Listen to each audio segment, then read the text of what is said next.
कमल का फूल उनको अच्छा लग गया था तो एक ला के दिए थे। तब क्या बोली कि मुझे एक ताजा फूल लेके आइए और दीजिए, मैं इसको भेंट करूंगी।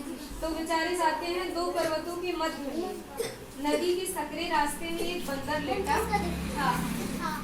तुम ही बंदर हो क्या?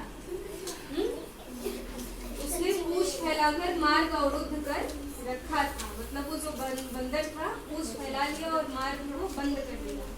यहाँ भी हनुमान जी पहुंच गए। भीम ने उससे पूछा, समेटने को कहा। पूछा नहीं, पूछ मतलब पूछ को समेटने को कहा। नहीं करो भैया, तबीयत खराब है, उठ नहीं सकूंगा। तो क्या बोलता है बंदर, मेरा तबीयत खराब है, मैं उठ नहीं सकूंगा। या तो लांग कर निकल जाए या पूछ को एक तरफ कर दीजिए।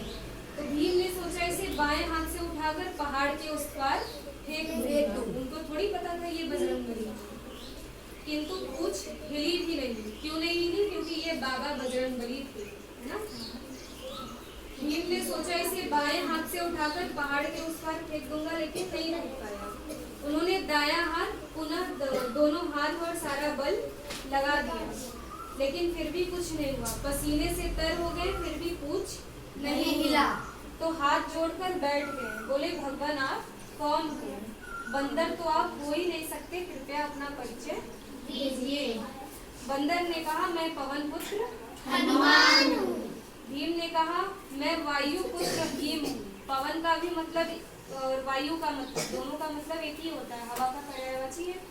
बोलते हैं एक ही पिता के दोनों पुत्र, एक छोटा भाई बड़े भाई को पूछ तक नहीं उठा पाया।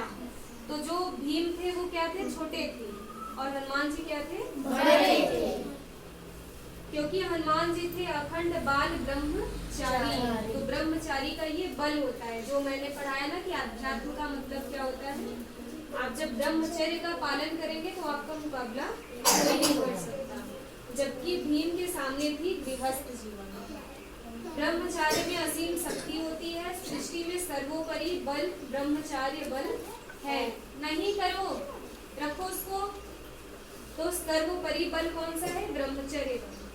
प्रत्येक बालक बालिकाओं में इंद्रियों का संयम पक्का होना चाहिए। एक नहीं करो तो आप में क्या होना चाहिए? इंद्रियों का संयम होना चाहिए, मतलब अपने आप पर काबू होना चाहिए। मन के विचारों की शुद्धता से ही इसमें सफलता मिलती है। गीता पढ़ने से मन के विचार क्या होते हैं? शुद्ध होते हैं। तो मन के विचार शुद्ध कैसे होंगे? गीता पढ़ने से। दूसरा दृष्टांत क्या है? देखिए, भीष्म पितामह अखंड बाल ब्रह्मचारी थे।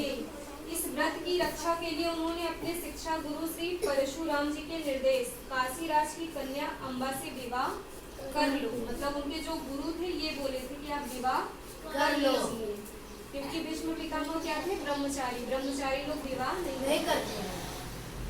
लेकिन वो स्वीकार नहीं किए। जब उनके गुरु बोले कि आप शादी कर लीजिए, फिर भी वो बोले हम नहीं करेंगे।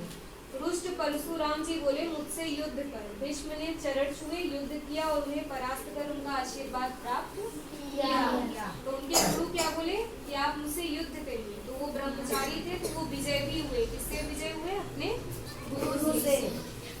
फिर अपने गुरु का आशीर्वाद लिए, ये नहीं कि ऐट के चल दिए हाँ हम जीत गए, ऐसा नहीं। महाभारत संग्राम में लगभग 3.25 अरब योद्धाओं ने युद्ध किया। इतने ही योद्धा और थे, वे भी लड़े, किंतु कोई भी भीष्म पितामह के टक्कर का नहीं था। ईश्वरी पद पर चलने वालों का सारा बल ब्रह्मचारी ही हुआ करता है।